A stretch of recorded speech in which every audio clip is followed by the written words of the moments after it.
हळद रुसली कुंकू हसलं मालिकेत आज आपण बघणार आहोत. कृष्णा बाहेर अंगणात बसलेली असते. ती घडलेल्या गोष्टी आठवत असते. त्या ड्रेसमुळे तिचा जो अपमान झालेला असतो तो आठवून तिला खूपच वाईट वाटत असतं. दुष्यंतही कृष्णाला लांबून बघत असतो. तोही नाराजच असतो. तो कृष्णावर तिची चुकी नसताना ओरडलेला असतो. कृष्णा आता तो ड्रेस जाळात फेकून देते. ज्या ड्रेसमुळे एवढं झालं तो ड्रेस कृष्णा जाळून टाकते. दुष्यंत आता कृष्णाजवळ आलेला असतो. तो तिच्याजवळ बसणार एवढ्यात कृष्णा उठते, कारण तिला राग आलेला असतो. ती नाराज झालेली असते. दुष्यंत तिचा हात पकडतो आणि म्हणतो, कृष्णा मला बोलायचं आहे तुझ्याशी प्लीज. कृष्णा मला माहिती आहे तू खूप हर्ट झाली आहेस. मी जे बोललोय ते लागलंय तुला खूप. अजूनही त्या सगळ्यामुळे वाईट वाटतंय ना तुला खूप. कृष्णा म्हणते, नाही हो अजिबात नाही. मला फक्त एकाच गोष्टीचं वाईट वाटायलंय, ते म्हणजे माझा येडेपणा. म्या किती खुळे आहे. म्या तुम्हासनी या कापडाबद्दल एकदा नीट विचारायला पाहिजे होतं. हे समजा झालंच नसतं हो. म्या विचारच नाही केला. बाळजाबाईच्या डोसक्यात असं काय चालू असेल. आता इकडे पूजा रात्री उठून बाळजाबाईच्या खोलीत येते आणि ती बाळजाबाईला उठवते. बाळजाबाई पूजाला म्हणते, तू इथं कशी? आणि तुला येताना कोणी बघितलं नाही नव्ह? पूजा म्हणते, नाही कोणी बघितलं नाही मला. तुमच्याशी बोलायचं म्हणून मी आले इथं. आता दुष्यंत कृष्णाला समजावत असतो की हे बघ कृष्णा, आईचा खूप जीव आहे माझ्यावरती. माझ्या बाबतीत ती जरा जास्त पॉझिटिव्ह आहे, जास्त प्रोटेक्टिव्ह आहे. त्यामुळे ती रागाच्या भरात जे काय बोलली ते बोलली. पण तिच्या मनात तसं काही नाही आहे. तिचा जेवढा माझ्यावर जीव आहे ना, तेवढाच तिचा तुझ्यावरही जीव आहे. इकडे पूजा बाळजाबाईला सांगत असते, बाळजाबाई तुमच्या लेकाचा जीव त्या कृष्णामध्येच अडकत चाललाय. आपण जे ठरवलं होतं तसं काहीच नाही घडलं. उलट हे असं आजारपणाचं नाटक करून करून ना माझी मान वाकडी होण्याच्या मार्गावर आहे. बाळजाबाई तुमचा कुठलाच प्लॅन सक्सेस होताना मला दिसत नाही आहे. बाळजाबाई म्हणते, माझ्याशी नीट बोलायचा. ह्यो तुझा उर्मटपणा आहे ना, ह्यो तुझ्या घरामध्ये ऐकून घेत असतील, हिथं नाही चालणार. पूजा भिवून बाळजाबाईची माफी मागते. इकडे दुष्यंतही गुडघ्यावर बसून कान पकडत कृष्णाची माफी मागत असतो.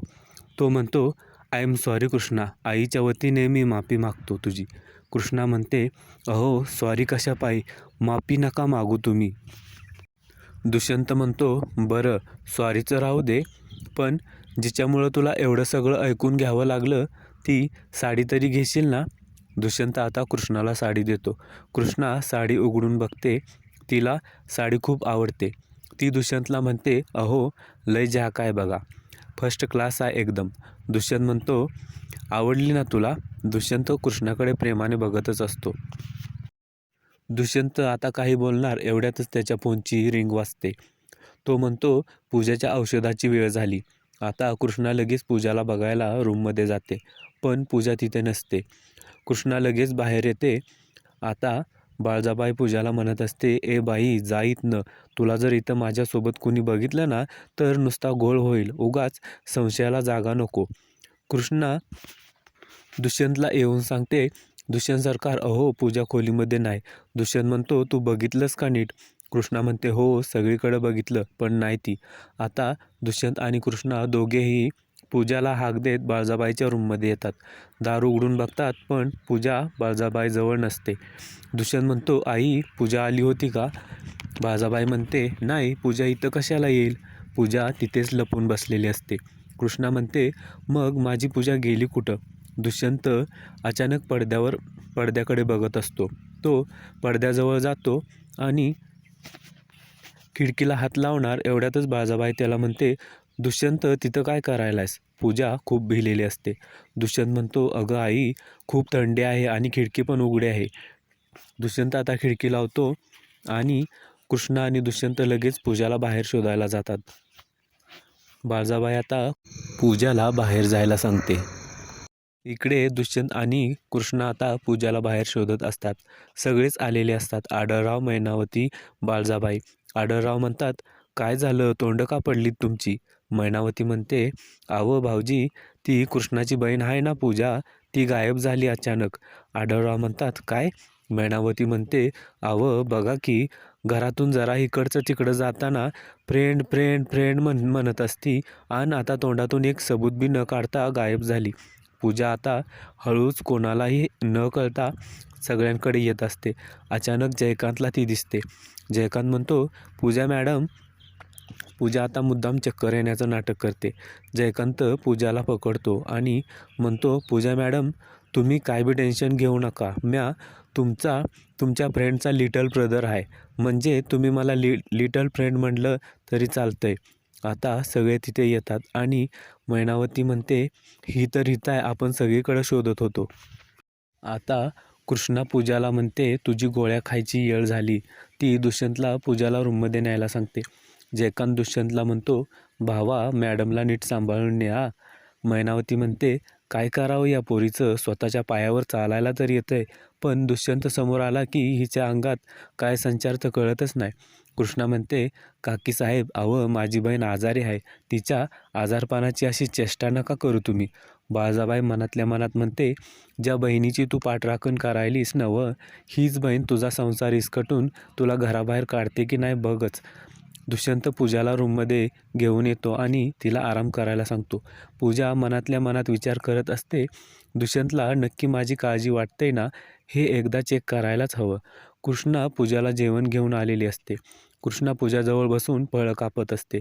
आता नाटकी पूजा नाटक करत म्हणते, ए तू दूर राहा माझ्यापासून, तू माझा जीव घ्यायला आलीस ना, तू जा इथून फ्रेंड फ्रेंड असं म्हणून ती आरडाओरडा करत असते. आणि आता दुष्यंत तिथे येतो. पूजा आता दुष्यंतला मिठी मारते आणि खूप नाटक करत असते, ही मला मारायला आली वगैरे वगैरे. कृष्णा म्हणते, नाही पूजा, मी फळं कापायला आणला होता चाकू. बाळजाबाई कृष्णाला म्हणते, अगं तुझी भीती वाटते म्हणायली ना ती, तू जा बरं बाहेर. बाळजाबाई कृष्णाला बाहेर जायला लावते. पूजाला आनंद झालेला असतो. ती बाळजाबाईकडे बघत गालातल्या गालात हसत असते. ती दुष्यंतला म्हणते, फ्रेंड मला सोडून जाऊ नको, मला खूप भीती वाटते. इकडे कृष्णाला नाराज होऊन तिच्या रूममध्ये रडत बसलेली असते. ती म्हणते, म्या तिचा जीव घेऊ शकतो असं तिला वाटूच कसं शकतं. देवी आई, अगं किती परीक्षा घेणार आहेस माझी, किती संकट येणार आहेत माझ्या वाट्याला. आता दुष्यंत फळं कापून पूजाला एक घास भरवतो आणि म्हणतो, खाऊन घे आता, हे सगळं बरं वाटेल तुला. दुष्यंत आता बाहेर जाणार एवढ्यात पूजा परत त्याचा हात पकडते आणि म्हणते, थांब ना प्लीज, मला सोडून नको ना जाऊ प्लीज. कृष्णा हे सगळं बघत असते. पूजा दुष्यंतला म्हणते, तू जवळ असला की मला खूप सेफ वाटतं, तू जाऊ नको ना, रात्रभर इथेच थांब. दुष्यंत आता रागात उठतो आणि म्हणतो, काय बोलतेस तू, रात्रभर थांब म्हणजे काय? हे बघ माझं लग्न झालंय. तू जिच्याबद्दल बोलतेस ती कृष्णा तुझी बहीण आहे, माझी बायको आहे ती. पूजा म्हणते, नाही तू माझा आहे, माझं प्रेम आहे तुझ्यावर. असं म्हणून ती दुष्यंतला परत मिठी मारते.